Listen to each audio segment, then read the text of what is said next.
Hello, my beautiful people, and welcome in. This is Dream, the Chosen Seer. Thank you so much for tuning in.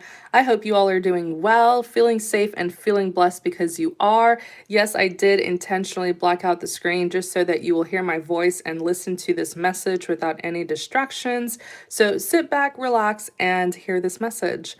If you're wondering where I have been on the new channel. So follow my new channel. I'll put the link in the description box. Um, and yeah, that's where I've been. So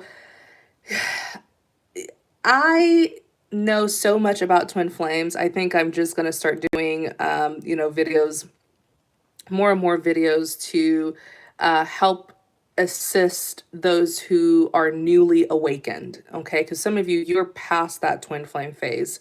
Um, but there's some people who are newly awakened and, they don't understand it. The concept of twin flame isn't real. I just want to make that very, very clear. Be very careful when it comes to adopting new age teachings, especially if you're Christian. Be very, very careful when it comes to adopting teachings, beliefs, and concepts that were not taught by Christ. Nowhere in the Bible will you see the word twin flame or even soulmates. Those are new age concepts. Those were concepts that were created by a person and not God himself. And these new age concepts are nothing but the flesh. And what do I mean by that? These new age teachings revolve around the flesh, as in, selfish wants and desires, passion, lust, and all of those things can lead us into conflict and confusion. The concept that that your sole purpose is to find a soulmate and help them is not true. That is a new age concept that will absolutely confuse you, mislead you, and misguide you. If you have found yourself in a supposed so-called twin flame dynamic, I promise you that it is a learning experience. It is more about you than the other person. You see, in this life, we will be faced with decisions. As a matter of fact, life is all about decisions, and God grants all of us free will. But the decisions that we make in our lives determines the outcome of our lives. Remember that always, so that you'll be much more discerning with the choices that you make. And in these supposed twin flame dynamics, you will be under judgment, as in, God will be watching you to see what decisions you make. Will you choose him, or will you choose a toxic relationship? Will you choose a man over God? You could be in a situation where you love this person so much. You feel a connection. You feel the two of you are supposed to be together, and you are trying to help them. You see that they're headed in the wrong direction. But I want you to pace yourself, be very careful, because when you see somebody is on the wrong path and you follow them because you want to save them, you want to help them, if you follow them, you're going to be taking the wrong path as well. You're going to be following them into the wrong path. So do not follow them.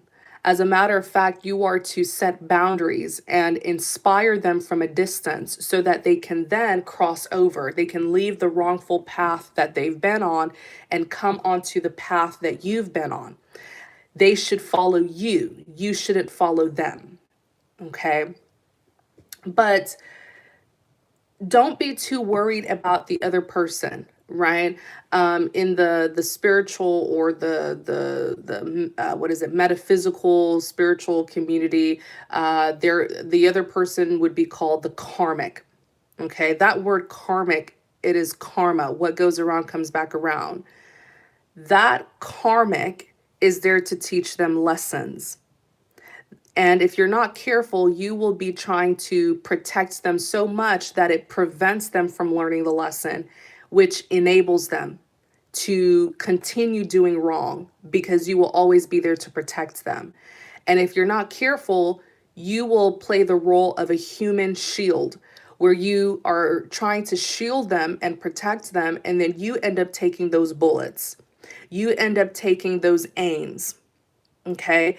This person made conscious decisions, bad decisions, and found themselves connected to an individual who is extremely bitter and revengeful. But I want you to know that these sorts of dynamics don't just happen out of nowhere. There were certain things that your person did that sparked this kind of hatred, bitterness, and malice from the karmic. Remember, karma, what goes around comes back around. Okay. Your person needs to realize that there are indeed consequences to their actions, that they are not invincible, that they cannot lie, cheat, and deceive a person and then get away with it. Like, one of the main things that I'm seeing here between two people, I see a man who does nothing but deceive, who does nothing but scandalous things. He's cunning. He's always trying to be 10 steps ahead. He's always trying to trick, deceive, take advantage of people. He is greedy as well. There's no such thing as equal give and take. It's all about how you can cater to him. It's all about his selfish wants and desires. He is self-indulgent. He doesn't focus on morals, principles, integrity. It's all about what satisfies him. And he found a woman who he thought he could take advantage of because this woman loved him. This woman loved him in a way where she showed her insecurities. She loved him so much that it exposed her insecurities. It exposed that she doesn't feel enough without him. She doesn't feel good enough without him. He is her validation. And so she is codependent on him. This is a man who lied to this woman. This woman made her feel like the two of them were going to be together forever, made her feel special. And then, after getting what he wanted with her, he thought that he could just dispose of her. And she said, "Not on my watch." So she started to manipulate. She started to use different forms of manipulation to keep him bound, to keep him hooked, to keep the two of them stuck, because she did not want him to leave their relationship. From her perspective, she believes that she has made too many investments in this man for him to just get up and leave. Okay? And that is true. This man is a taker. He misled her, put a lot of hope in her, only to get what he wanted from her. And after she dedicated much of her time, her love, her energy, so much investments that she made in this man, he now thought that he could just get up and leave because he has already taken what he wanted from her. And she's like, "Not on my watch." She started resorting to manipulation, deception. She starts lying to him so that he wouldn't leave. Lots of lying, lots of manipulating, lots of scandals, lots of orchestrating. You see, and she could have even consorted to using witchcraft on him. Okay.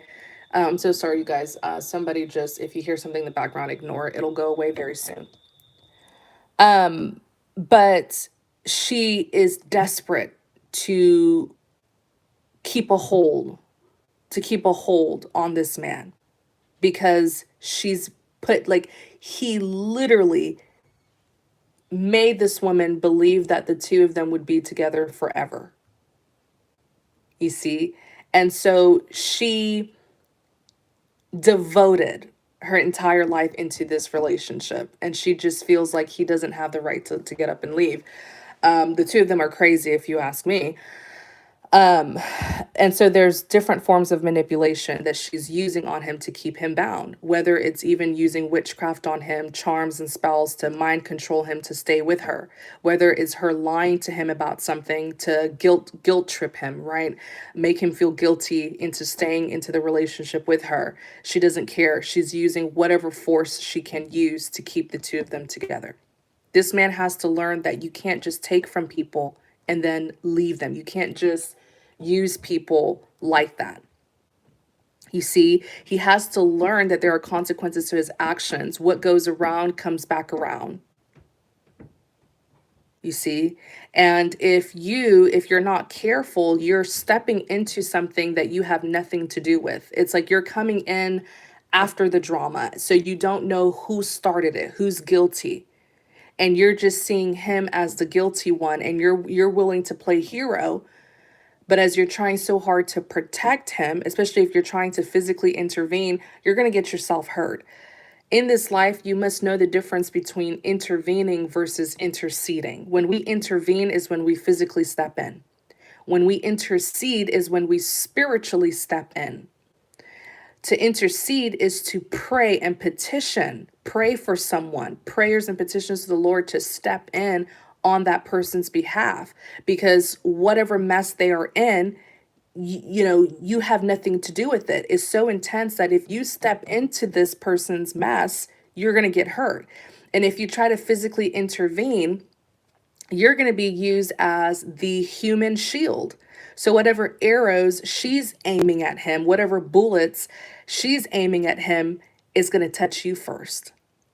And by the time you know it, you're going to look at him and you're going to be like, this man is fine. He hasn't, you're going to look at yourself and you're all beaten and bruised up, you know, because you were the shield. Then you look at him and he hasn't broken a sweat. He's fine. And he's carrying on about his life like nothing ever happened because he used you. You were used as a shield, as a bulletproof vest. By the end of this battle, you're going to feel like you've lost yourself. As you're walking out of the battle, you look at him and you're like, wait a second, you don't have any, you're not breaking a sweat. You have no bruises, no cuts, nothing, no wounds. And then you look at yourself and you're like, oh my gosh, I lost myself. I lost so much trying to fight for this man. I lost my mental health, my physical health, my spiritual health. I lost my finances because I got so distracted. I wasn't doing the work in my own life. You're going to realize that you took so many losses.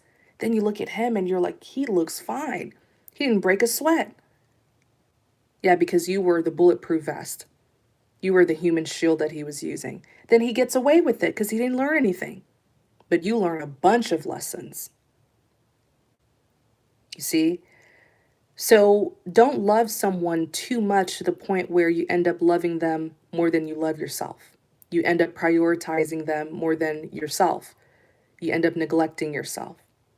Don't sacrifice yourself for anyone. Jesus Christ already did that. Truly, you don't have to sacrifice yourself. That's not what God is calling for you to do. When you see that somebody is in trouble, someone's under a negative influence, someone's headed down the wrong path, you have to pray for them. There's certain spiritual battles that are just so intense that only the Lord can truly step in and put an end to that spiritual battle. And you have to realize that you are on your own spiritual journey as well. There are plans. God has plans for you. There's work that he's calling for you to do. There's blessings that he has prepared for you. Don't stray off of your rightful pathway to go and join someone's wrong pathway because you want to save them. Many of you don't realize you're experiencing delays in your life because you are too caught up in another person's soul journey and not your very own soul journey. You see, it's always going to be more about you than the other person. If you were willing to sacrifice yourself, as in you were willing to jump into this person's life and fight their battles for them, and you don't even know this person from anywhere, you haven't taken a good look at them, right? You haven't discerned them, and you were just willing to sacrifice yourself and be their human shield and fight their battles, then you got to stop for a moment and ask yourself, why don't you love yourself enough? You may love yourself, but do you love yourself enough? Because why would you put yourself in something like that? Anybody who loves themselves will protect themselves, guard themselves, look out for themselves, prioritize themselves, value themselves. You see, when you know your value, you will protect yourself. You won't just be stepping into any sort of drama or mess. You won't just be participating in any sort of conflict because you know that you are valuable and you must protect anything that is valuable, and that includes you. So there's a lack of self-love. God is showing you more about yourself than the other person. But if you're too caught up on the other person, you'll constantly be pointing a finger at them. And you really got to point a finger at yourself and be like, okay, what is God showing me here? You got to take care of yourself. You have to have more self love, self respect, and know your worth. And you're also distracted. You're on your own soul journey. You have your whole life ahead of you. I promise you that this is just one destination of your life out of the hundreds of destinations that God has for you. This is just one chapter of your life out of the hundreds of chapters that God has for you. This is just one person who you've met along your journey when there are hundreds of other soulmates, so called soulmates, significant people who you are to meet as well. Don't waste all your gas on one destination when you have other destinations to go. Don't waste all of your love on one person when there are so many more people that God is calling you to meet. And remember, every assignment, some of you who feel like you're on a spiritual assignment to help someone, every assignment has a due date. Every mission has a deadline. Some of you, you've spent years and years on one mission, one assignment, and you have to eventually realize that the devil's using that person as a distraction, a weapon of distraction. The devil can use people to distract you. Some of you, you've been stuck in one chapter for years, and there's hundreds of more chapters that you're supposed to be completing. Some of you, you've been stuck at one destination for years when there's hundreds of other destinations that God is calling you to. Some of you, you've been stuck on one so-called soulmate for years when there's hundreds of other soulmates who you're supposed to meet. And then you got to just snap out of it and realize, wait a second, the devil's using this situation to distract me, a weapon of distraction, which is delaying you from completing the other work that God has called for you to do. Don't be too invested in other people, in other people's soul journey when you have your own. And if you're too invested in other people's soul journey, that means you're lacking something. And that something is self-love, self-value, self-worth, self-respect. Be very, very careful when it comes to believing these new age concepts. Be very, very careful. That twin flame stuff, that, what is it, karmic, what are the other words? I'm already forgetting. And I'm telling you guys this from experience. I know all about the twin flame stuff. I used to do readings on them. I've studied these things for years and years and years. And I promise you, it's nothing but a weapon of distraction. God created you with a purpose and destiny to fulfill, a godly purpose, a godly destiny to fulfill. God did not create you to be, chasing after people trying to save them. That is not what your purpose is. If you believe that your purpose is connected to a person, then you got it all wrong. Your purpose is connected to the God who created you. You see, but do you see how these new age teachings and concepts can completely skew your mind and put you on the wrong path? Be very, very, very careful with what you're believing, because whatever you believe is what you actually start doing. Some of you, you've invested years of your life on a supposed twin flame situation, and it steered you in the wrong direction. But it's never too late to get back on the right path. All right. Be very, very, very, very, very, very, very careful. Thank you guys so very much for tuning in. And I also want to say this. Some of you, you want to save this person from their so-called karmic. Well, be careful, because this person who you want to save so badly, they could end up being your karmic, because they're teaching you lessons that you're having a hard time learning. If they're rejecting you, disrespecting you, throwing you under the bus, sacrificing you, and you're still trying to be with them, that's a karmic lesson you're having a hard time learning. That karmic lesson is self-love. You see, be careful, because this person who you want to save from their karmic could actually be your karmic. Plot twist, right? Something becomes karmic when we fail to learn the lesson several times where it has to repeat itself over and over. Some of you have been in this so-called twin flame situation for years, decades. Those are karmic lessons that are taking you years and a decade to learn.